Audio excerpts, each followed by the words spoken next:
በኢትዮጵያ ባለፉት ጥቂት ዓመታት በተለያዩ አካባቢዎች ሲከሰቱ የቆዩ የሰላም ችግሮች ህዝቡን ለብዙ እንግልት ዳርገውታል። በሚሊዮን የሚቆጠሩ ህጻናትን ከትምህርት ገበታ የነጠሉ ብሎም በርካቶችን ከመኖሪያ ቀያቸው ያፈናቀሉ ናቸው።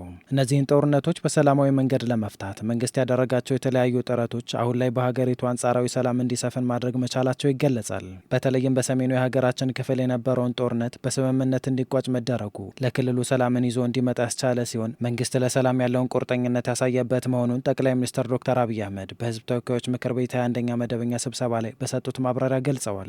ድርድሩ በጣም ከፍተኛ ጠቀሜታዎች አምጥቷል። ባለፉት 2 ዓመታት ምንም አይነት ውጊያ አልነበረም። ትልቅ ነገር ነው። የትግራይ ህዝብ በውጊያው ጊዜ ሰርቪስ አያገኝም። መብራት አልነበረውም። ባንክ ሰርቪስ አያገኝም። ትራንስፖርት ሰርቪስ አያገኝም። በርካታ ችግሮች ነበሩት። መንግስት እንደ መንግስት ፈርሷል። ያን መልሶ የሚያቋቁምና ቤዚክ ሰርቪሶች ፕሮቫይድ የሚያደርግ ኢንትሪም አስተዳደር መፈጠሩ በጣም ጠቃሚና ውጤታማ ተደርጎ ይወሰዳል። የፌዴራል መንግስት ከነገ ጀምሮም ቢሆን የተፈናቀሉ ሰዎች ለመመለስ ዝግጁ ነው። በዚያ ሳይድ በቂ ትብብር ከተደረገልን ፍላጎታችን ዜጎች ወደ ቄ መንደራቸው ሄደው የተለመደው ህይወታቸውን እንዲመሩ ነው።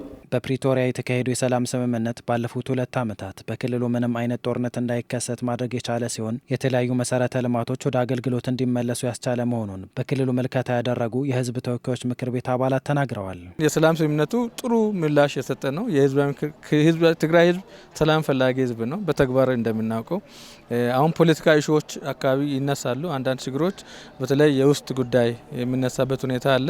እነዚህ ችግሮች ምንጩ ከየት ነው የሚለው ነገር መመለስ ያለበት ፓርቲ ውስጥ ያለው ችግር ነው። ግን አጠቃላይ እንደ ሀገር ይህ ችግር ተቀርፎ የህዝቡም ሰላም መጥተው እዛ አካባቢ ያለውም እንደ ኢትዮጵያ ህዝብ አንድ ላይ ወደ ልማት እንዲሰራ ነው የሚፈለገው። እያንዳንዱ ተቋም ገንዘብ ሚኒስትር እንዴት እየደገፈ እንደሆነ፣ ጤና እንዴት እየደገፈ እንደሆነ፣ በአጠቃላይ የፌዴራል ተቋማት ትግራይ ክልልን ከጦርነት በኋላ ከስምምነቱ በኋላ እንዴት እየደገፈ እንደሆነ ከጠቅላይ ሚኒስትር ጀምሮ በጣም እየደገፈ እንዳለ ነው የተገለጸው። መንግስት ለትግራይ ህዝብ ማግኘት ያልቻለውን በጦርነቱ ውስጥ ያጣቸውን ነገሮች አገልግሎቶች በሙሉ እንዲመለሱለት አድርጓል።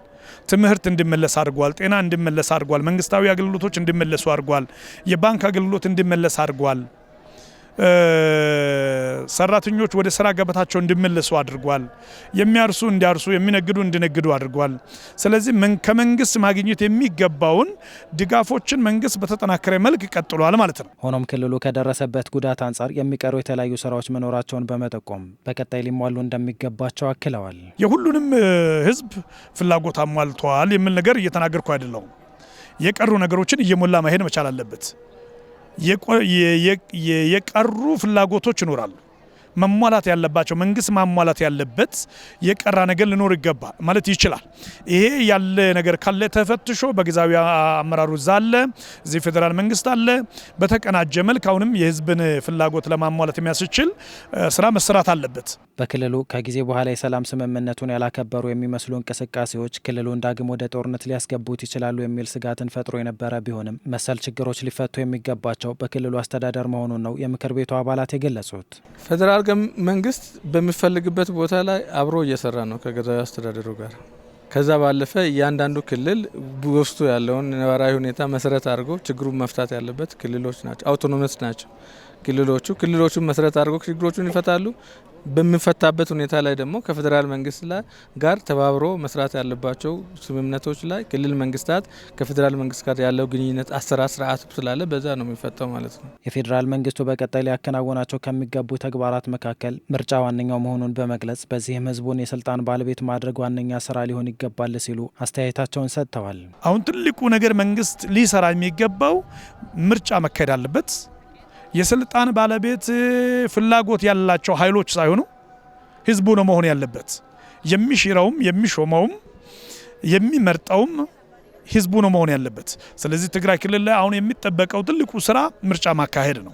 ስልጣን የሚይዘው አካል እዛም እዚህም ጥያቄ የሚያነሳ እዛም እዚህም እኔ ነኝ መያዝ ያለብኝ የሚል የሰፈር ጎረምሳ ሁሉ አይደለም መያዝ ያለበት። የትግራይ ህዝብ አለቃ መሆን ያለበት መሪ መሆን ያለበት ህዝቡ ራሱ ነው። ህዝቡ በመረጠው ነው መተዳደር ያለበት። በትግራይ ክልል ዘላቂ ሰላምን ማጽናትና የተጀመሩ የመልሶ ልማት ስራዎች ተጠናክረው መቀጠል የሚገባ መሆኑን የምክር ቤቱ አባላት አጽንኦት ሰጥተዋል።